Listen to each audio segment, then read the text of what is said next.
to be an entrepreneur and entrepreneurship, especially in Nacogdoches in East Texas.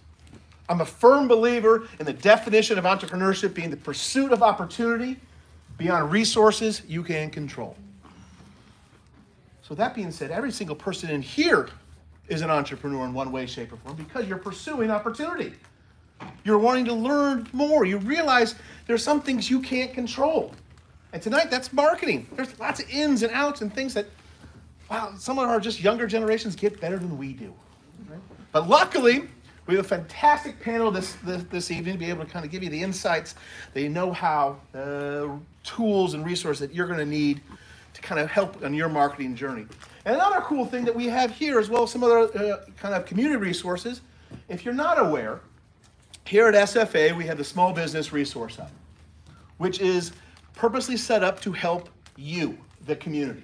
You don't have to be a student. You don't have to be an alumni. And there is no cost whatsoever to be engaged and involved. We have resources to help you. Everything from marketing, business planning, loan applications, growth, site development, anything and everything in between. Larry Kane's the director of that center, and he'll be around afterwards. And if you have any questions, he'd be more than happy to talk with you.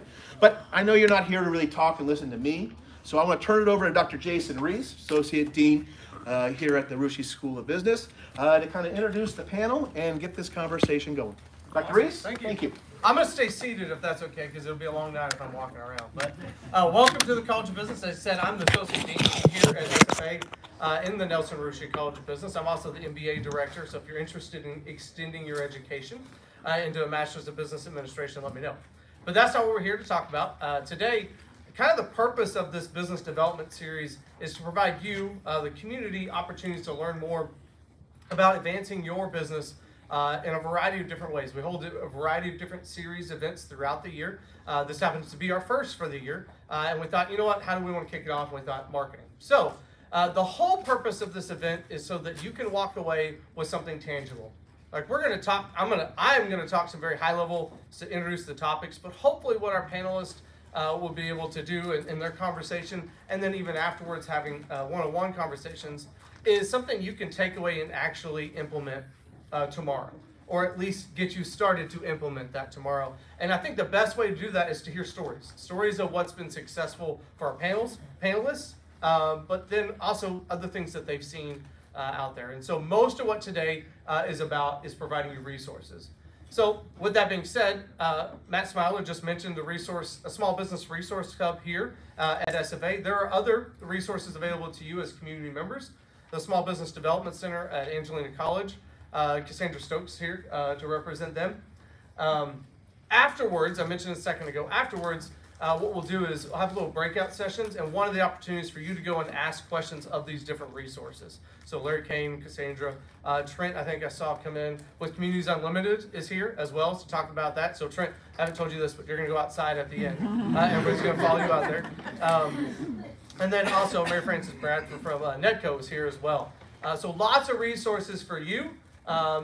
Even if you can't get the answers you want tonight, you'll know where to go next. And that's the whole point of tonight. So, with all that being said, I want to start out first by talking about who our panelists are and let them give you a background, and then we'll jump into some very broad and very specific topics. So, anybody can go first. Tell us a little bit about you, your business, just your elevator pitch. So, who wants to go first? I gotcha. Go for it. My name's Olivia Carizzi. I'm the owner and broker of La Valley Properties here in Nacogdoches. It's a real estate brokerage firm. I began working in the real estate industry when I was 16 years old, and I'm still working it today. Really like it, all the good things that go along with it. I started with property management and then grew into the real estate profession, buying, selling, investing, things like that. I am the sole broker owner of my company, and I graduated with my undergraduate degree here at SFA. My undergraduate degree is in finance and political science, and my master's degree is also from SFA, and it's in public administration. La Valley Properties has been around. That company I started 5 years ago, and we're still thriving today. Awesome. Amy, go ahead. Hello, I'm Amy Mahaffey, and I am privileged enough to get to teach our wonderful SFA marketing students in this college, and I also own a marketing agency called Small Town Socials, and so it's really great. I get to merge working with clients. We have a suite of over 30 clients.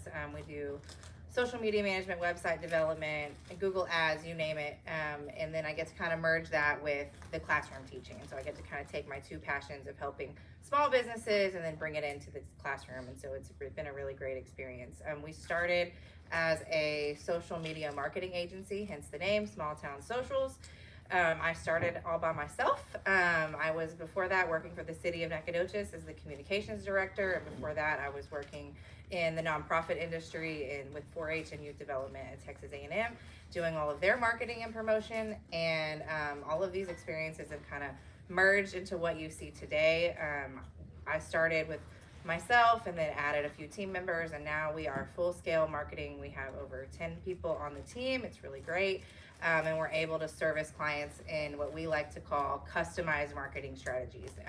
A lot of agencies do really great work, but I was kind of noticing a hole in the market of like people who need like that small town touch. It's our name, Small Town Socials, and really wanting to make sure that small businesses who were struggling with marketing could have a resource on a budget that they could achieve some marketing goals in an incremental way to grow their business, and then hopefully we would grow with them with our offerings of services. So that's me. My name is Brittany Vinson. I've actually moved to East Texas 22 years ago. I came to SFA to play basketball, played here for all 4 years of college. I graduated in 06 with my bachelor's in hospitality administration with a minor in general business. Then I went on to get an associate's from the Art Institute of Houston in culinary arts. And this year marks 10 years of me owning my business and us being able to grow and expand in this Lufkin, Nacogdoches area. We have 2 brick and mortar stores, one in Lufkin, one in Nacogdoches. We have our main thing that we mainly do is catering. And then we also have 15 vending machines. And so we pride ourselves on everything we make from scratch. And so I believe in just how my grandma taught me to cook, and that's what I want to be able to share with the world, that you just get a little taste of home when you eat our cooking. And so TOME stands for, it's kind of an acronym, a word that I made up. It's the ordinary made extraordinary. So that is in general, we strive to take everything normal and make it extraordinary. Awesome. Well, that's who our panelists are. Obviously, you can hear their stories of developing something that was, I guess, from the very beginning through this business cycle to develop to where they are today. And so that's what I'm really excited to hear about, and hopefully you are as well. So my background is specifically as I teach marketing. So I teach in the same department Amy does, but I do not as much teaching because I'm more of an administrator now. But I do teach some marketing courses, hence why I'm teaching or talking today, moderating. But kind of to start us off, I want to talk about what marketing is in general, right? When we talk about this word marketing, sometimes it gets very confusing. Okay, what does this actually mean? Is it billboard ads? Is it radio commercials? Is it me trying to sell something to somebody else? And so just to kind of break it down, what is marketing? It's about communicating and describing to your customers the value that you're creating for them. The value can be created in a lot of different ways, right? And so it could be simply looking at a product that you create. A product has in itself a value, but communicating that with the customer is important. In addition to that is, how do you determine whether or not the customer perceives there to be a value? And oftentimes that's the difference between what the customer experiences, their perceived benefit that they get from purchasing your product, against the cost that it takes for them to buy that product, so the price. And then also in this concept is understanding of getting the product into the hands of the consumer, whether it be a physical good or a service that you're providing to them. And so when we talk about marketing in general, it means something different to every business. But at the end of the day, we're trying to create this idea of a value proposition, this idea that we're creating value in the minds of the customers, right? Sometimes they've experienced our product already, and we're trying to remind them of that value.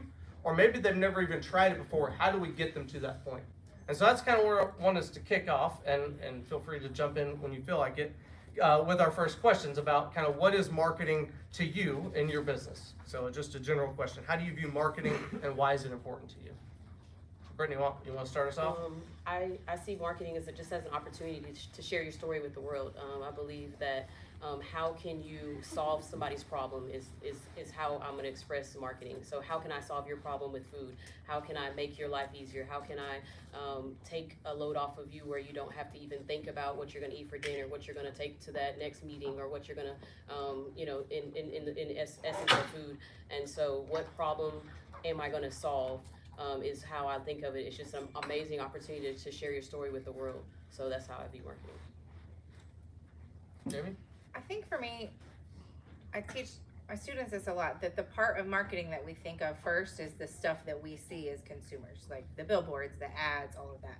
But with the agency and how we talk and build relationships with our clients, we also get to see kind of the path to get there. And so it's also important that we think about the business strategy, the story that's being told, the product that's being offered, and making sure that the value that exists that you're hearing about is being communicated to the right people in the right target audience. And so for me, it's kind of twofold. I also have to market my business and myself in that way. And so I kind of try to lead with the service that we provide our clients, and word of mouth for us is still the most pervasive thing. And so we do some advertisements. Yes, we post on our social channels and all of that.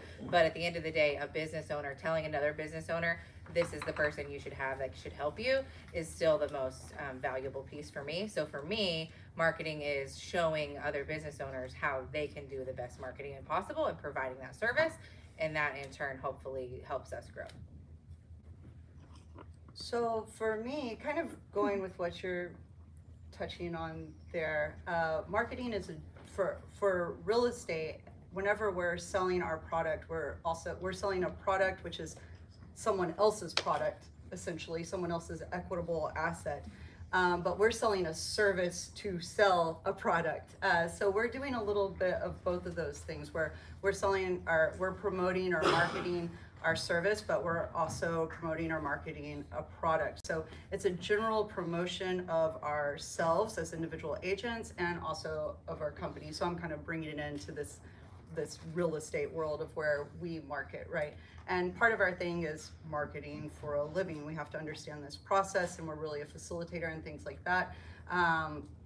But really, we're just marketing this other product. To kind of go to the very root of marketing, though, for us, I always talk about marketing. To me, is starting with your mission statement. You know, you really, I think a lot of small business owners are, and sole proprietors and entrepreneurs and like that, they kind of just skip over and jump over that little part of their business plan or their strategy, and they're like, oh yeah, I know what my mission, vision, goal is. I got it. People say that all the time. They don't want to sit down and write it out. They're like, one sentence, I can say it in one sentence. But to really clearly define and know where you're going, who you are, what you want to be, if you can take that sentence and then showcase it to the world through promotions, whether it's an image or an elevator pitch or a Facebook promotional ad or a billboard, or just me standing in a lobby talking to you about what I'm doing, that's marketing. Well, awesome. So kind of to that point, you know, I think a lot of business owners get into this to solve a problem. They're like, look, I see something that I'm really good at that I think people would love to see. Or they go, I'm here, I have a mission, what drives everything I'm doing. But then they take a step back and go, all right, now I got to deal with marketing. And I don't love, quote unquote, marketing. So how can you speak to that as a business owner, as somebody who has to engage in these things? What advice do you give business owners and marketing managers, or just managers in general, who aren't comfortable with marketing, but obviously that's an essential function of the business? For me, that's probably speaks, because I'm just more of a behind the scenes person, so being out in front of people is not really my thing. I came from a restaurant when I worked at Cheddar's for 10 years, and they don't market at all. And so I had to force myself to step outside my comfort zone to say, okay, how am I going to get this business that I started? I want it to be successful. I want it to grow. I have to put everything out in the open. And so I had to become the face. I had to be able to verbally explain it, be able to write it on the website, social media. And so it's just something you have to do. It's part of just if you want your business to be successful, you have to push yourself outside your comfort zone. Study, take classes. Like I took mastermind classes. I worked with friends that do really good marketing, and they helped kind of just guide me and tour me in the direction I need to go. So at the end of the day, you have to do it. It's essential. So I think it's normal for it not to come naturally unless you're taking my class or your class and studying. And so I think that that's great. You know, Brittany was saying, like, using your resources around you, whether it be hiring us, of course, or asking another business owner, hey, what's the secret sauce? What are you doing that you see is working? One thing I noticed that people can get overwhelmed with it, because if you just sit down and Google marketing my business, there's so much information out there, it's quite overwhelming. And marketing is a living, breathing thing. It's something that changes. It's something you have to tweak and pay attention to, like watering a plant.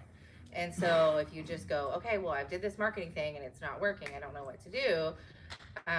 Sometimes it's maybe you're doing the right things, but you're not talking to the right people. Sometimes maybe you are talking to the right people, but you're not saying the right things. And so getting that outside perspective, small business owners pour their blood, sweat, and tears into what they're doing, and they're very passionate about it. And that also is kind of a double-edged sword, because you are so close to something that you can't see how to talk about it. It may not come naturally to you to be out in public and discussing what you're doing, or you may forget the thing that you do every day that you think is boring is actually really interesting to people.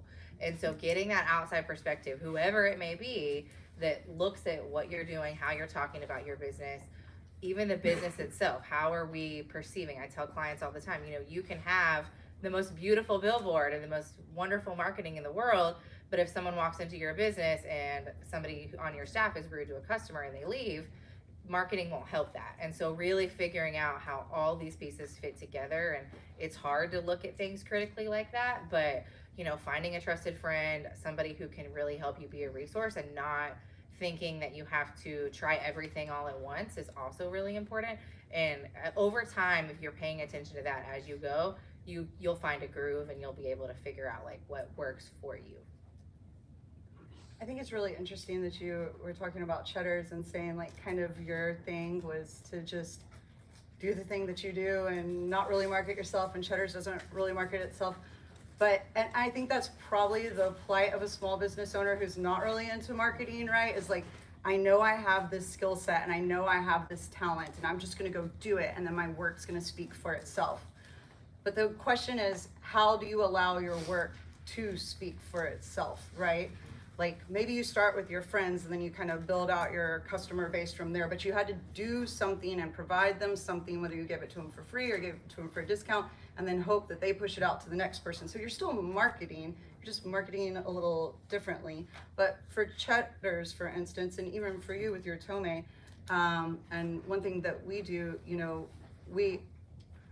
we brand ourselves, right? So even if we're kind of head down and out there working and saying, we're just gonna do our service and people are gonna see it through action, we're still marketing ourselves through our brand and through that action. So, I think that's probably kind of the marketing for the small business owner that's where it's super complicated, but it can be kind of easy if you just take a step back and look at what you're doing. You push out that brand, and you know what it is. If you're so passionate about it and you do it so well and people are just going to see it, then you go out and you wear that uniform. You are that uniform. It's your uniform to wear, and it's your uniform to talk to people about. And so whenever you see them, just talk about it. Eventually it starts to come naturally. Eventually, you realize that, oh, I've talked to you, and I probably need to go over here and talk to them, and you will find a way to touch different people. One thing about marketing that I've really noticed in just my profession and general business, and whenever I'm explaining it to other agents in my office, is a lot of times they find it really easy to market to the people that they know they want to market to. Like, I know I want to sell a house to my best friend, and I know that I want, if I go to my cousin's kid's birthday party, I know that I want everyone at that place to know that I sell houses, and I want everyone there to buy a house from me. So that part of the marketing is a little more natural and a little more easy. And so I think every small business, right, has that market of people that they definitely want to hit. So if you can start by looking at your business and saying, who do I know I definitely want to hit? And who do I know I definitely want to engage, sell to, whatever it is? Then think about who are all those other people that are not these people.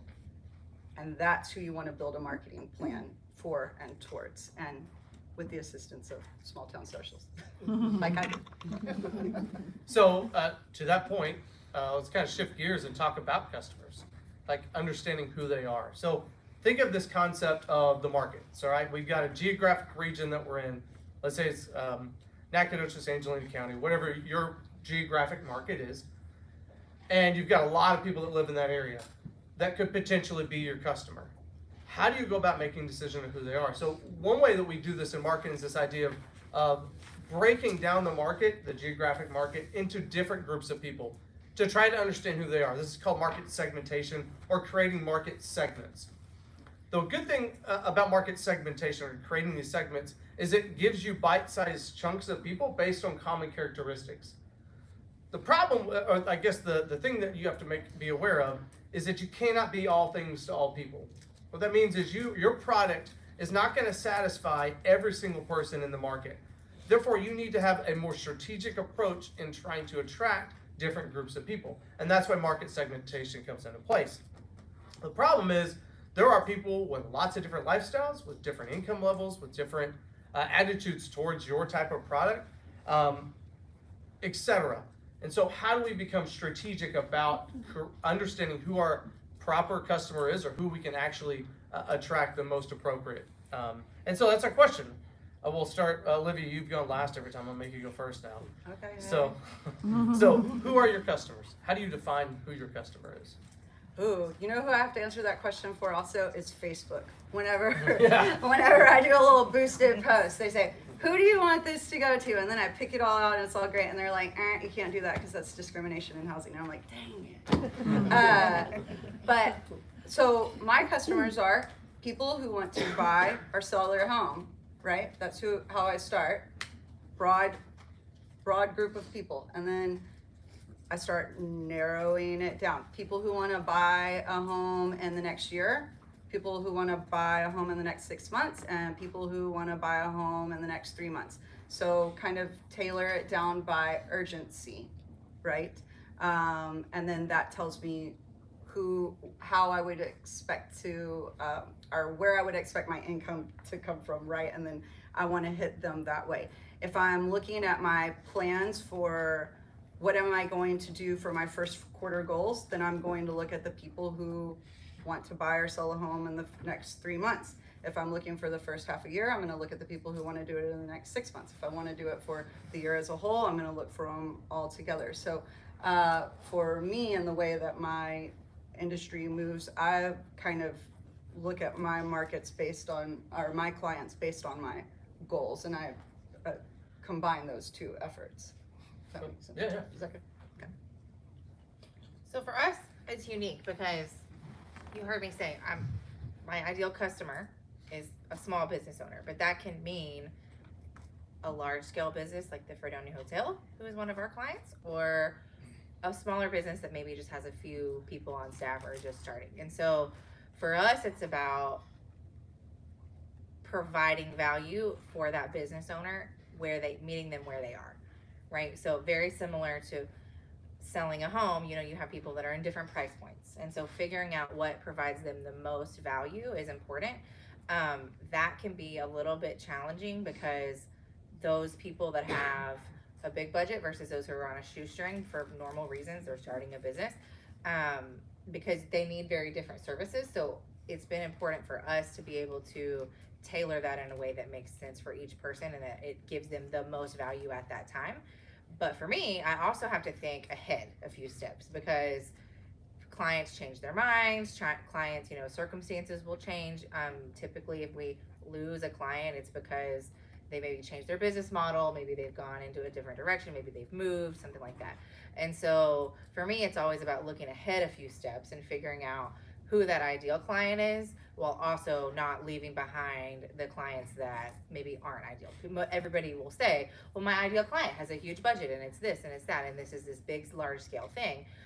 So I break up my segments into people who maybe have a need for a marketing team. They maybe they're used to having an in-house marketing person, but they don't want to spend the money on benefits, retirement, employment, all that. So they want to kind of outsource this in the same way that they would outsource accounting or commercial cleaning or something like that. So positioning us in that place where we go, hey, we have a whole team of people. It's not a full-time person, but you have experts in every area that you need. So that's a really great thing, but that's kind of the unicorn, right? That's the group of people that have a large budget. They know what marketing is. They know that it's important, and finding that right fit at that right time. At the same time, I have to keep in mind at the core of my business and why I started was to help small business owners that couldn't pay for a big, huge marketing agency. And so figuring out what little things do they need and going in this incremental way with keeping in mind that we would grow with them. So hopefully if we're helping them market their product in the right way, their business is growing and then they need our services more. And so for us, it's all about that mix, having the right amount of these people over here and these people over here. And so kind of how she's saying, I break it into urgency, I break it into scale and size. And that helps us be able to kind of frame workloads and helps us be able to frame kind of how we are approaching each day and providing services for each client. For me, I think it's important to, as your business evolves, like when I first started, we started out with catering. And so my ideal client was a bride or a groom getting married, was nonprofits that are doing banquets to raise money, corporate birthday parties or events, anniversary parties, stuff like that. And so as my business evolved, one thing I noticed is that at first, those don't happen every weekend. They don't happen all the time. And so we had to think outside the box. And that's when we added the drive-through. We added family portions of meals because everybody, at the end of the day, everybody has to eat. And so whenever I come to the market of drive-through, it was essentially to feed families, working moms, busy families, quick office lunches where you can just come pick up lunch and have an office working lunch with your office mates, or coach for meals for teams, for basketball teams, football teams, whatnot. And then we found that, okay, people were coming and they needed just individual meals as well. It wasn't just families. And so then we added the individual portion of it. So then that market group people came from nurses, teachers, just busy lunch, people wanting to go get a meal on a busy lunch break. And then as we added vending machines, I had a friend that asked me, she said, well, how are you going to get to clients that can't come to you? A lot of people don't get lunch breaks. Like I've never had a lunch break in 20 years. And so a lot of people can't leave. And so how do you get to those people that can't leave for their lunch break? That's when we added vending machines. And so then our customer segment became nurses that only get 30-minute lunch breaks, teachers that get 30-minute lunch breaks, people that work in the big factories, the wood shops, Lockheed Martin's, places like that don't have a long time to go. So over the last 10 years, I guess my market, and it just grows, it evolves with as big as my business grows. You have to reevaluate who your market segmentation is as your business grows. So don't look, you might start one way, like she kind of said, you start one way and then you evolve to where it's either a bigger market of people or even it changes directions according to how your business changes. Yeah. Good entrepreneurship word, pivot, right? Yeah. You gotta pivot, so. Can I add something? I don't teach entrepreneurship, so yeah, go ahead. I think too, for small business owners, this is a really hard thing because you sell something in your mind that lots of people want, and you look at your current customer base and you go, well, I can't narrow it down. There's so many different people, and I do want to be everything to everybody. And so I think it's important to realize that it doesn't mean you can't reach everybody. It means when you are making decisions about a certain budget and a finite amount of time that you're able to go, okay, I'm going to do something targeted for people that live in this area that want to buy a home in 3 months, or people that live in this area that want to do not have lunch break, or whatever the thing is for you, right? You have to pick something so that you can make some decisions that make sense. That doesn't mean that other people that are maybe driving by a billboard, maybe that billboard's meant for students. That doesn't mean that people aren't going to drive by and also connect with that message. I think sometimes people feel like, well, if I break up my market into segments, then I've like limited myself in some way. And the idea here is more about helping you as a business owner make decisions about who you're trying to talk to. Typically that will benefit you in tenfold. Everybody I have a winery that's a client. Everybody likes wine. Okay, well, I don't want to narrow it down, but if we can narrow it down in a way that makes sense, sure, other people seeing our Facebook posts may be resonating with that message, but it was built for somebody, and then it really clicks with those people. And so hopefully that starts to help, that secret sauce that I was talking about earlier, it starts to kind of take off. So y'all mentioned kind of how you've decided to, or how you determine the different segments or the groups of people that you're targeting. How do you find them? It's kind of off script, I didn't ask y'all that one, but how do you find them? How do you decide who's gonna buy a house in the next 3 months versus somebody at 6 months? How do you decide that this business needs a vending machine, so on and so forth? Like, how do you actually determine and then find those people? You might say, oh, I would love to have this very specific college students, right? But how do you go and actually find those people? I may be getting ahead of myself. But. Well, I think a benefit of being in a small town is you can kind of network and use your resources to find those people. You know, I think it's definitely easier whenever you have like the university as a resource, or the Chamber of Commerce as a resource, or your children's independent school district that's all connected as your PTOs and your Rotary groups and things like that. You know, that's very helpful in finding this client base or this specific customer for this time. There's a lot of different promotional things you can do, not just through social media. Social media is one of those ways, but any kind of like business fair, job fair, you know, anything like that as well, where you start with a question, some kind of leading question to someone. You know, for me it would be, are you looking to buy a home in the next 6 months, you know? Yeah. Or I would have some kind of targeted ad with, so for instance, if I wanted to find people who are buying a house right now, and people tend to buy houses in the spring, so that means that group of people are about to start hitting really, really quick. And so right now, today, I want to know, who are these people that I'm going to draw on for this spring that's to come? Well, whenever I get a listing of a really nice house that fits perfectly into the average sales price of a home in Nacogdoches, which is somewhere between $150 and $250. Okay, I know this thing, I watch the stats. You got to watch the stats for your industry, whatever it is. How much are people most likely to spend? What are those things? What do they look like? What do those products look like that are the most desirable? So if I am listing a house, so that's, you know, for me, a resource I already have, and it's content that I can use to build some kind of marketing ad with. I'll take that really pretty cool house that's between the 150 and 250, and I'll do an ad for it. And then you can either do an ad and follow the clicks through. Okay, that's kind of an online thing. You can also promote an ad that gets you to your website by pushing that out. So the second someone clicks on it, it takes them to your website, and then your website can register all their data, or it can ask them a leading question. Are you looking to buy a house in the next 6 months? Yes, take them. Or for people who don't have such sophisticated systems, because those definitely cost money, and that gets into the bigger budget of advertising, maybe on Instagrams and Facebooks and those kind of social media pages, even some of the GoDaddy websites that you create on your own. You can have an ad for, like, say, a product or service.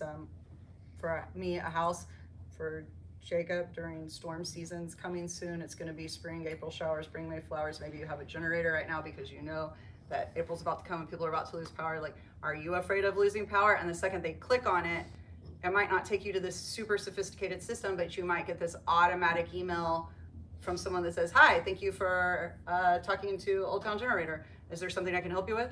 For me, it would say, hi, thank you for engaging with Loblolly Properties. Are you interested in buying a home in the next 6 months? So just automatically hit someone that maybe I'll have never met by going to the Rotaries or the chamber events or networking like that. Cool.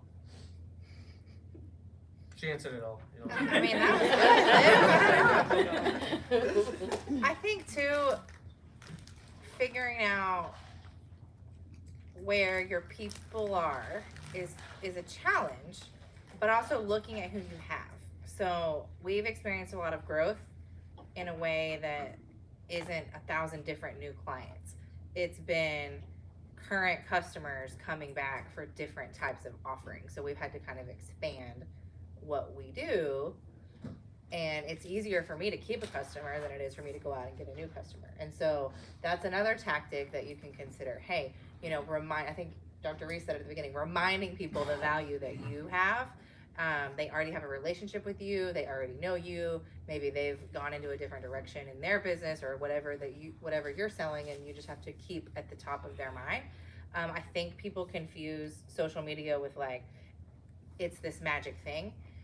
It's kind of a long game.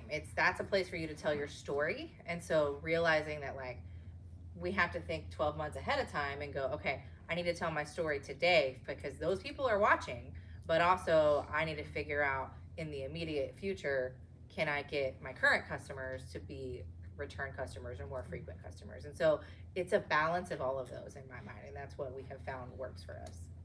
Can I tag on to that? I love that you just said that it's all about the long game, because I also like participate in a lot of elections, and I'm engaged in politics and things like that.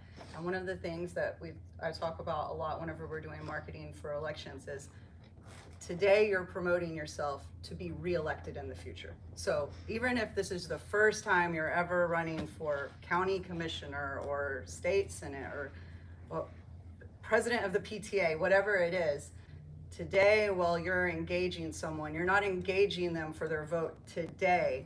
You're engaging them like they're going to vote for you 10 years from now, because you know you're getting elected today and you're going to be here for the next 10 years. So you promote yourself, you brand yourself, you promote your company, you promote your services, not just today, because today you can talk about it all the time and you've already sold yourself and you've sold your product to them, but where they're going to be with you 3 years from now, 5 years from now, 10 years from now. It's definitely a long game thing. Good. All right, cool. So now we understand who our customers are, right? We've created the site, we've figured out we can't be all things to all people. Next step is we've got to talk to them, right? Have some sort of communication with our clients. And so with this comes what we call basically a promotional strategy. It's how do we do this in a way that maximizes attention to our product, helps build that relationship if we don't have it already, helps us make those introductions. And so we really talk in this idea of promotional strategy in types of media. So we've got, for example, paid media. We're gonna talk about paid and non-paid in a second. We've got paid media, which is what you think of traditional media. So those are your print, digital, or other types of media like that. Then you have earned media. In earned media, think of publicity or other types of actions you do in the community. So think community relations, engaging with community groups, that idea of paid versus earned. And then you have this intersection of both of those, and that's where social media oftentimes comes in. And so really what we're talking about here is the promotion. We talked earlier about like you can create a great product. You can create that product at a price that everybody loves because it's affordable or whatever, it fits that target market. You can get into the hands of customers really easily, right? Whether it be a good or a service, whatever it is. But if you're not communicating all of those things and then communicating that value, then you're not being effective in your marketing strategy. So let's focus in this kind of discussion on this idea of promotional strategy. So what has been a successful method of communication for you and your business, or methods of communication? I would say for me, like staying up with the trends is very important, because in COVID, everybody was on their phones, everybody was at home, everybody was on social media. So during that time, I did a lot of social media. I boosted a lot of ads. I did a lot of email marketing, a lot of things that were digital, because everybody was at home on their phones and in those things. I also we do Google. We're tapping into SEO, making sure that all the keywords match up with website. The keywords that you use on your social media, they all link up so that you're still floating at the top of all the searches. And then most recently, like I'm more of a Google person. Like if I'm looking for something, I go to Google and I'm searching, I'm looking for the reviews. But I've had several young people that tell me that they go to TikTok is where they go to search for all their things. And so now we've recently expanded in trying to do TikToks, because I went on a board trip, and this lady, she planned the whole board trip just by TikTok, by going to the restaurant reviews, by going to the karaoke place, by going to all those things. And so for me, it's been a challenge because you have to know the trends of how things are evolving, and it goes back to knowing your customer market, but in a way to communicate so that you can reach them. We tried billboards. I've tried Google Ads is another big one. You know, just making sure you're at the top when somebody's searching for catering. I want to be the first one that you see at the top of that Google ad. And so I think it's change. I think it's ever changing. You just have to you got to stay in front of the trends, and you got to be willing to pivot at any moment. You can't stay, okay, I'm going to do this, and I'm going to stick with this for 5 years, 10 years. It's going to change. So that's what I found. There's a balance there. You know, you have to stick with it long enough to know if it's working, but you can't also like chase every trend. So I have clients that come to me and they go, I'm supposed to be on Snapchat. How do I get on Snapchat? And I'm like, whoa, hold up. Like, what are you doing? Well, my niece told me about Snapchat. We gotta do TikTok. We gotta do. And yes, that makes sense. Exactly what she is saying makes perfect sense. But we have to start with who your people are. Who is your ideal customer? If people come to me and they say, I want to be on TikTok, if they're you, I would say that makes perfect sense because what you do is visual and people like that. If they come to me and they go, I have, you know, my ideal customer is over the age of 50, I would say, well, they're not on TikTok. So like you've got to pick a lane and work that lane a little bit so that you can see what's working and what's not working. You can't be so staunch in that decision making that you don't change and evolve, but at the same time you have to be able to say, okay, I've made some good decisions based on my target market, let's see if this works, and then go from there, because it's really hard to gauge what you're doing. I have a lot of clients who are like, well, we tried this and we tried this and we tried this and we tried this, and I'm like, let's stick with it, because it takes people time, especially if you're in an industry that isn't a frequent purchase. So like I could go get lunch every day, and that makes sense. You want to stay on the top of their mind all the time, but how often do you buy a house? And so there's a spectrum here, and you have to keep telling your story in this graceful way without beating people over the head with it, and, you know, leading with your actions at the same time, but also figuring out what works for you and what messages work for your people.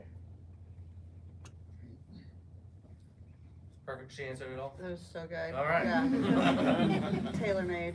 All right. Well, all right. So many of the people in the room are probably business owners. They may have 1, 2, 4, not that many people in their shop, in their business, right? So how do you effectively manage communication with your customers while juggling everything else that you have as you manage this business? Ooh. I think a lot of it is you have to communicate first with your team. I think that's the most valuable thing, because like everybody they'll never see me in the drive-thru or even at a catering. They're going to see my team, and so we have monthly meetings with our team. We let them know all the things, like if we had good reviews, bad reviews, how can we learn from them? What things we need to do differently? These are the things that I need you guys to focus on. You know, when you go to a catering, those are things that we don't need to do, and all that kind of stuff. And so that's one thing I've invested in their leadership, invested in them as people, because the stronger they are as people, the stronger they'll be for me as a representation of my business. And so when they answer the phone, are they smiling? When they greet you in the window, are they doing what they're supposed to do? Because that, for me, word of mouth is a direct reflection of whether somebody comes back the next day or not. And I always tell them all the time, you never know what somebody's going through, so you treat everybody with, you know, the level of excellence that you want to treat people the way you want to be treated. And so I think for me it starts there, because I'm so in your face customer related. I can do all this stuff all day long, but if my team doesn't do it, then I'm not a very good communicator at all if they're not doing what I've taught them to do. So communicating with your client, and my industry is a very personal industry. So, you know, definitely I think the food service industry is a lot different than the real estate industry. So even if I'm not selling houses, and all my agents and my team are, or if I'm selling 1 million houses and so are the agents on my team, it's still my job to be in front of people, to know people, and to have a personal relationship with people where we talk about their life, because that's what you do. You live life in your home. Our product matches the service and the communication that we provide someone. I talk to them, I hug them, I see them, I touch their kids, you know, I touch their their whole life that they live in their home. I mean, even, get into like, oh, let me recommend a pediatric dentist to you, because you live this life in this home, and that's the product that I'm selling you, and I'm also selling you this life that you want to live in this home, right? So my job is to communicate with my clients as well as my team, and as a small business owner, to be very present and to make sure that I'm always appearing present and that my clients know that I'm always present, and also available, which is super tricky as a small business owner. On the other side, I would say that the agents in my office probably don't have it's not as tricky for them, because my job is to set them up where it's not so tricky. But it's definitely my job to touch them and communicate them, but I don't think you could say enough that being an effective, clear, and open communicator is so very important in small business and in marketing yourself, and you have to be genuine. Like I said earlier, I got my master's in public administration, and there's always those small little things that resonate with you forever anytime you get any kind of degree or program, or you go through a class or whatever. And I'll never ever forget being in my master's program and my professor telling me that getting a master's in public administration is so much different than getting a master's in business administration, because in business, you can be one person at work and you can be one person at home. But when you're in the public sector and you're serving the public and you're doing this duty to the public and you have a fiduciary duty to the people, you have to be the same person at home that you are at work.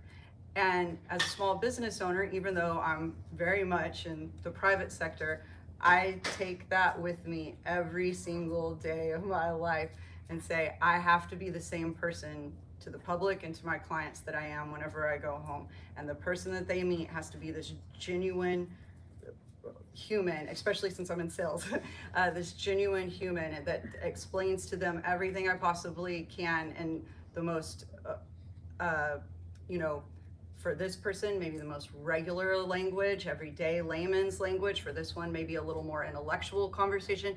But whatever I'm talking about with them, it has to be true, it has to be honest, and I have to just learn to communicate so well. And then I have to teach that also to the agents in my office and make sure that we're communicating well and that we truly understand everything that's going on at all times. So I don't know if that helps, but communication is on all levels. It has to be there, and you have to make time to do that. How we juggle it. I think this has been probably my biggest growing pain and my biggest challenge. When I started, I had a few clients who were my friends. I mean, they were people that were like, hey, you should try to do this. And it was really easy because they knew they could call me at any time, and I didn't have a ton of clients. And so as you grow incrementally, that becomes challenging because you're like, I'm filtering what was happening to me, just my personal story. I love to teach. I was up in front of a classroom 3, 4, 5, 6 times a week, and all these things are coming in while I'm in class. And I'm going, this isn't working because I can't take care of what my customers need and be over here, and be a mom and do all these other things. And so being able to delegate and say, hey, I'm going to teach other people that they can also be part of this, like part of customer service is basically what we do, and empowering them to do that and not holding everything in because there just wasn't quite enough to go around. And then also on the flip side, communicating that gracefully with clients. So if you started with me, you're only used to calling me, and I want you to also feel like you can call other people. And so that's a graceful thing. And at the end of the day, I have to look at, what do I like to do the most in my business? I like to talk to my clients. And so figuring out what pieces do I want to keep? Well, I want my clients to still call me. And so I want to be available. I want to answer their questions. I want to be responsive. At the same time, I want to gracefully communicate, hey, it may not be me writing your caption like it used to be. There may be another person who's really good at what they do. Here they are. They're great at this, and really over communicating that so that they feel comfortable. And that's not always easy because we're all busy and we're all doing all the things. And so that's definitely been a challenge, but I try to be available every day and hope that just through honesty and my actions that shines through. And you've built this thing from the ground up. It's your baby. You don't want to let that Yeah. go sometimes. You're like, no, I need to control it, right? So. All right, let's shift gears because one of the things we want to be able to do out of this event tonight is get some takeaways. You've got business owners in here that are some at the very beginning. They're starting up. They're trying to figure out what the marketing thing is. How much of a budget should I have? You've got some that have been doing this for years and have a larger budget. So talk about how you can manage effective communication, promotional strategy when you have not so large of a budget and some that have a lot of resources to that. Amy, I'm gonna let you go first. You haven't gone first Okay, yet. I'm ready. I got this. Go for it. Being consistent is key. So realizing that if you have a person who's on staff that can tell your story every day on social media and having some sort of consistency there, that's a great place to start. I think that's often the first thing that goes with business owners, because you have somebody that walks in the door and you're like, well, I don't have time to do this thing over here. This feels like extra, but I need to take care of this person. So really making it a priority, just like communication, like figuring out what you're gonna do. That doesn't mean you have to post 10 times a day. That doesn't mean that you have to have billboards all over town. It just means like figure out who your people are, figure out what you want to tell them, and stick with that and be consistent for a while, because that's really what people struggle with, is how do I tell my story over and over, and also how do I do that in a way that's vulnerable, because we all get all these messages all the time in our society, commercials, TV, et cetera, et cetera. We see lots of information, and so cutting through that noise and just talking about who you are as a business, being not vulnerable and like don't make it weird, you know, don't be awkward, but saying, hey, this is behind the scenes of what we're doing today and this is who we are. And people connect with that. I go to social media first because that's something that's all at our fingertips. And some of you may go, I really don't like it. I don't want to deal with it. And I get it, because it annoys me sometimes too. But at the same time, it's a necessary piece of promotion. It's really affordable if you can be consistent with it. And it really allows people to connect with you in the same way that they would if they called you on the phone. I think one thing that you just hit on kind of in that conversation is whenever you're marketing your product, and maybe especially whenever you're starting small, your marketing activities and or budget should match the scale of your business. So I think a problem with a lot of small business owners, specifically when they're starting up, is they think, oh, I have to have a billboard, and I have to have hats, and I have to have pencils, and I have to have, you know, swag, and then I have to have these Facebook promotions, and I need to have an ad in the Daily Sentinel, and I need to have my face on the table at Butcher Boys, and I need to have all these things. But in reality, if you don't have the manpower, the time, the energy, or the systems in place to receive business and phone calls from all of those places, then you shouldn't be advertising or marketing in all of those places. And so, you know, especially when you're starting out as a small business owner, you really don't know what this marketing thing looks like, right? You just know what you see other people doing. So you're like, I got to do all this stuff. And it's like, no, you really don't. We have a saying in real estate, and it's you do what makes you money first. Like everything else doesn't matter. The first thing you do is you go and you do the activity that makes you money. So for whatever your product is, whatever you're selling, whatever service you're selling, you do that first. And then what kind of marketing, and this kind of goes back to knowing your clients and knowing all of these things, but what kind of marketing helps you grow to that natural next set of business that is the thing that makes you money next. And then as you grow, your marketing grows with you. So, you know, if you're the business that someone calls from the newspaper, then you advertise in the newspaper first, and you really don't worry about Facebook or any of those other things. And you give it your all, and you make money off of that. And then whenever your next set of clients start coming in and you're like, oh, these people aren't just coming from the newspaper, now they're coming from the grocery store. And it's like, oh, I can advertise on the shopping carts at the grocery store. So it's like, okay, my next set of marketing isn't the t-shirts yet, because the t-shirts aren't the things that made me money. The thing that made me money was advertising in the newspaper, and now I'm going to advertise at the supermarkets because that's where all the clients are, and this is what I'm going to do.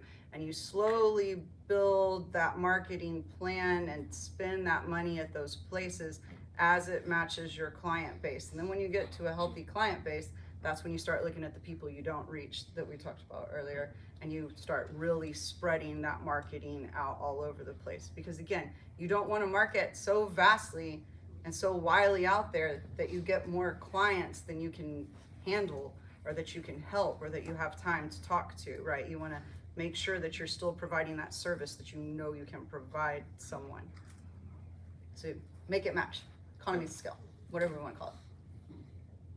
I think in the beginning for me, like since mine is a product, I gave away a lot of food. Like that was the best thing for people to be able to try. Like I didn't have the money to invest in any of the things that I'm able to do now. And so I went to I did bistro, I did every chamber event, I did everywhere that I could set up a booth, every wedding thing that they did. I set up a booth anywhere I could, because at the end of the day, people eat with their eyes. They want to see what they want to eat, and then they eat with their mouth. And so once they have a chance to taste it, then that's word of mouth is what spread. And so like I remember in the beginning, like only charging 50% for caterings just so I could get the bid, so that I could feed more people, so that more people, because if I did a catering for 250 people and 250 people got to taste my food, then that's 250 people that I got to market to for free, where I didn't have to, I mean, not necessarily free, because I still had to pay for the food and stuff, but it was an opportunity for me to be able to do it that way. So a lot of it will depend on what your service or your product that you're selling. So if there's something that you can do to give back to your community, especially in the beginning, I think that's huge. And so that I mean, I think people will appreciate that, people will see that, people will notice that, more people notice it more than you realize. So I think each one of you mentioned in some form or fashion some cost-effective ways that you have done in your business communication. So whether other examples that you've done yourself or other examples of other businesses you've seen, cost-effective communication examples. I mean, you mentioned, for example, SEO, keyword, right? That's something you just simply do within your own website and your social media and all that. That's just one example. What other cost-effective things have y'all seen? I'm looking at you, but anybody can answer. Just tell your story. Yes. I mean, Yeah. you have lived, breathed, you love this thing that you do, and it's weird because you're like, people don't want to know about that. But I can tell you 10 dudes on a tractor that sit there and tweet about what they do, and they tell their story, and people connect with it because it's real. So it doesn't take lots of money, and like the worst mistake you can make is, I'm gonna hire this crazy lady with this big hair, and she's gonna like help me make my stuff shiny and pretty and throw glitter on it, and it's gonna save our business because this is all bad and this is gonna make it good. Like, no, we've gotta like take a little baby step and go, what are we good at? Let's just tell our story, whether that be talking to people and networking that maybe doesn't cost you a lot of money, maybe it costs you time, or doing a little thing. Maybe it is your face at Butcher Boys. Maybe that is where your people are. And figuring out what those baby steps look like, because that's when it comes back to you as you start to produce and this incremental growth can start to happen. It doesn't feel quite so overwhelming. If you leave here tonight and you go, marketing my small business, what do I need to do? It's going to be overwhelming. And so like taking these little baby steps and kind of learning a little bit as you go and being open-minded is all that you have to do. Yeah, I agree 100%. Telling your story, for me, it's through networking, kind of like you were saying, and just showing up and giving people food, you know. In your case, you're offering a product for free, so there is some cost associated with that. But Christy Turner's a broker associate at my office, and whenever she first got her real estate license, I was like, congratulations, you're never going through a drive-through again for the rest of your life. You need to walk in a store. When you go pick up coffee, when you go get a hamburger, whenever you want to go buy something, you do not go to Amazon, you do not get online, you walk in a store, you wear a shirt that has your company name on it, you have your name tag on or whatever, and you talk to every single person that you run into. You ask them how their day is. You read your little Emily Post book thing every morning so you know how to have good manners. And you walk in, you say, hi, how are you today? My name's Olivia Kritzy. I'm with Loblolly Properties. I would like to buy this keychain from you. I love this keychain. Where did it come from? But you tell your story. You talk to people. You let them know who you are. You network. And you just spread the word and let that happen organically. That's the best way to market yourself for free. And we forget that because of the kind of society we're in. I mean, if you sincerely leave here today and for the next 2 days, mark the number of times you go through a drive-through to pick something up, or you do something, some task, something you're gonna do no matter what, dropping off your kids at school, picking up your kids at school, whatever it is, and think about, did I sincerely do this in a way where I didn't actually have to engage with another human? You know, or the most passive way that I could have done that. If you count all those ways, you'd be like, you know, I could have got out of my car and walked up to the door and talked to the person that had my kid there, and I probably would have talked to 2 other parents, and I would have grabbed my kid and brought them to my car, and I would have engaged with 3 people that I never would have engaged with anywhere else. And I could have at least had facial recognition, or maybe it would have given me an opportunity to hold a door open for someone, or maybe it would have given me the opportunity to pick up something that someone dropped, and then just to get to know that person. And that's the best free advertising there is. And then it turns you into a good human too, which is nice. Nice added bonus. Another one is maybe serving is selling. Serve your community, give back, be available to people. I think it's just powerful when you're able to just extend a hand to help somebody in need, and people don't forget that. Be authentic, and everything they said was, you know, is spot on to what you have to do. Don't be a salesperson. How many people answer the phone when you hear it's a telemarketer? As soon as I hear telemarketer voice, I hang up, you know, because I don't want to be sold to. I want to talk to a real person. I want to know that person on the phone actually cares about me, cares about my wedding, cares about my situation, and that they really want to help me, because then that makes me want to engage with their particular business. So. I'll make a plug for the chamber since I'm on the board of the chamber. There are a lot of opportunities where you can do those things. Live after fives, ribbon cuttings, just going to simply and saying, hey, you got a new business, let's talk about what you've got going. These are types of things that you're talking about, getting engaged in the community and networking with those people. So that's my shameless chamber club. There you go, Kelly. So, all right, so we've got a little bit of time left, but I want to give you all time. We've got a whole lot of things that I can ask, but I want to know what's on your mind. What's the plan for the rest of this evening, for the next 20 minutes or so, right? Is we're gonna have a group Q&A, but you might be the type of like, I don't want to ask them in front of all these people, or you have a very specific question or problem in your business. We're actually gonna do a breakout. So what will happen here in just a little bit is each of our panelists will break into different parts of the room, and you can go ask them one-on-one questions. Again, as I said earlier, all of our resources available to you will also be outside down the hall in what we call our Mattress Firm Commons area, which is a common area in the middle of the building, where they can talk to you about all the different resources available to you that they can provide. So know that there's some one-on-one time coming up. But before we get to that, your question probably is a question other people have. So what questions do you have for our panelists today? I don't have any answers, but they do. So go ahead. Ms. Christie, I believe. Yes.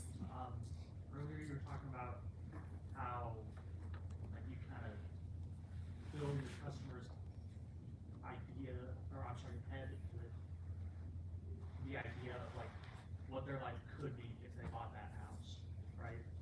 And I'm wondering, like, how do you market that if you have, like, let's say a company that sells cookies? How do you fill someone's head with that idea of this is what your life could be like?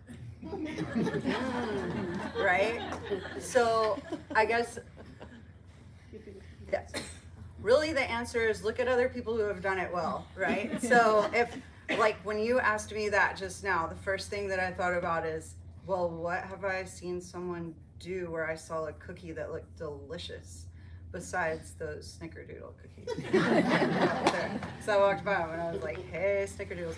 But I think about, I don't know, like a Chips Ahoy commercial where 2 people are in love and they have like the little hearts around them and they're sharing Chips Ahoy cookies together, and they're like, you know, it's just like, oh, this is the yummiest thing and it's giving me this yummy euphoric feeling. And that's like selling someone a feeling and a moment and a time that we can all relate to, because we all want to be in love. We all want to have a good time. We all want something yummy. We all want to have a euphoric feeling with another human. And then also we already have those feelings with food. So I would probably do something like that if I was doing it for something like cookies. So I guess you kind of want to match it with something that's just whatever your product is. You would want to match your sales pitch with a feeling that's positive and a feeling that we can all agree that we would like to have, or the bulk of people would like to have. And yeah. Does that help? Does that make sense? Okay. Yeah, go ahead. With like each one of you like doing something different in your careers, and you all have to implement marketing some kind of way. How do you know if your marketing is working? How do you know if what you're doing is like, okay, this is the way to go with my marketing? Make that money, honey. What'd you say? Do the thing that makes you the money? Mhm. Yeah, so if I can figure out who's converting into a client, I want to know what made them do that. I want to do that again and again. So for me, it's word of mouth. But for somebody else, it may be a certain type of promotion. Yep, follow up questions, follow up interviews, follow up things like that. Whenever we have a client, or if I have a real estate client, you know, and I'm taking them and showing houses, and we kind of have like a little small talk in between there, like, oh, how'd you hear about us? You're like, oh, I saw your ad on Facebook last year when I was looking at this condo, but now I get to buy this house, so I just thought I'd give you a call. Or, oh, my friend told me to give you a call. I'm really fortunate in my industry that my industry is considered a word of mouth industry and kind of just like has this really old school appeal. But people will tell you, you know, I can ask people directly, how'd you hear about me or where'd you see me?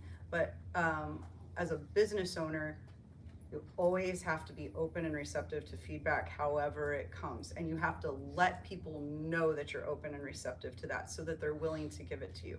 So a lot of times I hear, oh, I saw your new billboard, it looks great. And I'm like, yes, billboard worked, worth the money, check, pay that next month, you know?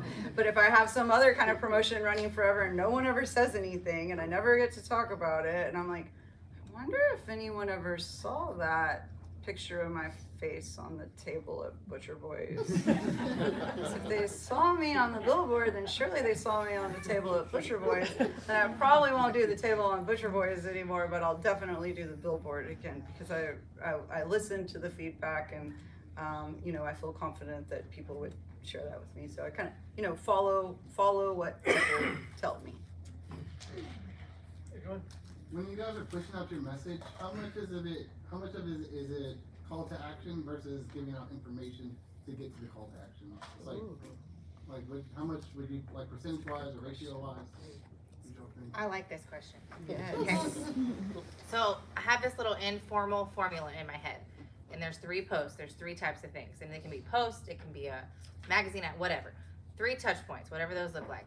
Engage, educate, entertain. So if you're engaging people, that may be, look at us at our Christmas party. We love our staff and our little work family. Educate. You're all experts at something, so we have to tell them, hey, this is what the ingredients are. This is what the process looks like when you're buying a home. This is what social media and marketing can do for you. And then entertain. Something just funny. My page has basically become a Taylor Swift meme page at this point because I love it, and that's very genuine to me, and it's very natural for me, right? So you entertaining may look like something else completely that fits your business and fits your voice and all of that. But if you are looking at what you're doing and it isn't kind of following that, now that's a rough formula, then you may need to do a little bit of that something else to connect with people. And I like to, there's these, whenever we're marketing or we're promoting or whatever I'm doing with our company, sometimes we like to just give a little insight to like, oh, here's who we are. This is us. We're more just showing you a picture of us as a company, or, you know, where we're giving our message out, right? I like to promote our message intermittently. And the bulk of our activity is a call for action. So even if I'm just doing like a house post or on a billboard, there's a phone number, you know, on a Instagram post, there might be a link to other posts. So one thing that I would say is important there is that a call to action comes in a lot of different ways, and you should match your call to action based on what you're trying to convey in any type of marketing or message. But then there are the ones that sometimes you're just saying, hey, here's who I am and here's what I do. And depending on what your business or industry is, you might want to have more or less than that. I think in mine, I probably do like 20% maybe is the message, because the bulk of our stuff requires some kind of action, right? Like I need them to call me so I can tell them about a house, or I need someone to visit our website so they can see the pictures of the house, or whatever that may be. So other businesses, they may be more content specific, content driven, like a menu, you know, that may be a more content driven thing. So their message would be heavier, I would think, in their advertising and marketing, where their call to action would come organically with that message. I don't know if that makes sense there. Somebody in the back. Got a couple of questions, but you don't have to answer both. Either one to anyone in the panel. What is some marketing strategy that you put a lot of effort into, a lot of thought, a lot of planning, and you thought it was going to hit, but didn't? Or the opposite? What is something that you did that you thought was not going to go far, but you had a really good outcome out of it?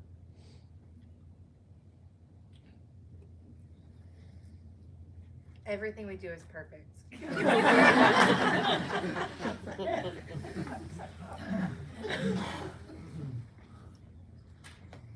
I don't know.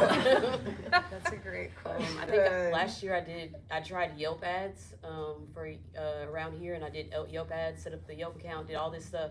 But Yelp is not really big here because we're a smaller town, and so in big city, my sister lives in Georgia and Atlanta, and the only thing she does before she goes to any restaurant is she uses Yelp. And so it's just, that was one thing I tried and it didn't work, just because it's just something that's not prevalent in this area because we're such a small town. Everybody they don't need to look on Yelp to figure out where they're gonna eat. So that's one thing. Hey, Jason, Yeah. can I add to that, and can I say something for you, Mhm. Olivia? Hope it's something that you did well. It's the logo. I was taken back, and I've always loved her logo because it says us. It's family, it's home, and it's on the back of my phone with SFA, so Okay. kudos to a great logo. Thank And I think you. a logo, a messy one, a busy one, gets me lost, but I love the logo, and to me, that's a lot about marketing. Yeah, so actually our logo, whenever I first started my company, I guess that's probably one that was an unexpected success, truly was. Whenever I started my company, my whole thing is I wanted to be known as a boutique brokerage, so giving a very specialized type of customer service that stood out crazy, but it also said, I'm local, I'm here, I'm not this big box brokerage. That's what we call Century 21's, Keller Williams and things like that. That I'm a local person, but I'm gonna give you the kind of customer service that you would expect from them, only better every time. And to do that, I wanted to have a logo that I branded so hard, that was so relatable, that I didn't have to use the name of my company anymore. Like, my company name just came naturally. And I don't know if y'all ever did, it was like a really fun like game or test thing that you could do online where it just showed you a whole bunch of logos and then you had to type in the name or you had to pick the name of the company. So it had like a check mark and you had to pick from some names. You're like, oh, that's Nike.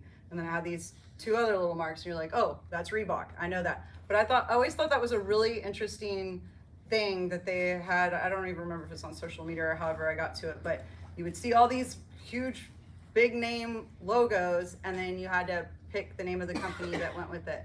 And our company name is Loblolly Properties because Loblolly is a pine tree. It gives us something to talk about because we're in the piney woods. It's very relatable. It also is fun to say, all these different things. But then I created this logo of these 3 pine trees. And I started my company in my house as a real estate agent. That's kind of weird. I brought strangers into my guest bedroom and like talked to them about buying and selling a house. Like, hi, come to my home. But I did that for 6 months. And in the first 3 months that I had my logo, I had companies offer me insane amounts of money for that logo. And I was like, whoa, this is super cool. I guess I'll keep branding this. And so I push our logo more than I push our actual company name because I'm like, they'll figure it out because they'll want to say Loblolly. It's just fun to say that word. Loblolly is like lollipop, Loblolly Properties. But truly putting a lot of emphasis on our logo, the actual art, was something that was an unexpected, fun, successful thing that I'm had to trademark because I had people try to steal it from me. All right, so let's kind of wrap up. We'll have time for one-on-ones. If you have questions, obviously they'll be up here to answer those. But just want to kind of wrap up, and hopefully you all had some good things you were taking from this. What we're planning on doing throughout the year is this business development series through the Chamber of Commerce. So if you have topics that you're like, hey, this one specific thing I have no idea about, but I would love to learn more about, we want to be able to provide those opportunities for you. So if you have ideas, Kelly, who spoke to us earlier, will be here to answer those questions, or at least record, hey, here's what some of the topics are for business development. If you have those suggestions for us, please let us know. Again, this next little section is going to give you the opportunity to do a couple things. One, have one-on-one conversations with our panelists. I'm going to ask Olivia to kind of stay where she is, Brittany to kind of come over here where I am, and then, sorry, Amy, you're in the middle. I'm going to have you go to the top. But if you have one-on-one questions or any questions for any of the panelists, kind of go to those areas and ask them. They'll be happy, I'm assuming, to answer your questions. But also, remember, this is also a time for you to go see some of the resources that are available to you here in the community. So with the Small Business Resource Hub here at SFA, Larry Kane, you'll wave your hand. He's going to be in the Mattress Firm Commons. Cassandra Stokes with Small Business Development Center is also going to be over there. And then Trent Thompson, who's with Communities Unlimited of East Texas, will also be over there. Katie Blevins, who is a board member for the chamber, but also a marketing faculty member here at SFA. I'm volunteering her right now to help direct you. If Katie would go to the end and show them 2 Mattress Firm comments for those people that are interested, she'll point you in that direction. Again, thank you so much for being here. That's kind of the only program we have. This is time for you to ask questions of the resources available to you. Thank you all to our sponsors. Kelly, do you have anything else you want to say before we say goodbye? It would be rude to not thank our sponsors. Thank you, panelists. Thank you, moderator. Thank you, presenting sponsors, Stephanie.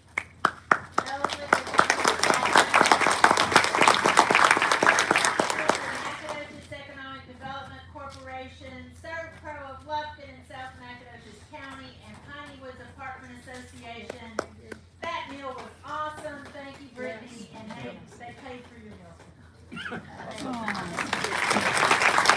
All right, so panelists will go to their spot.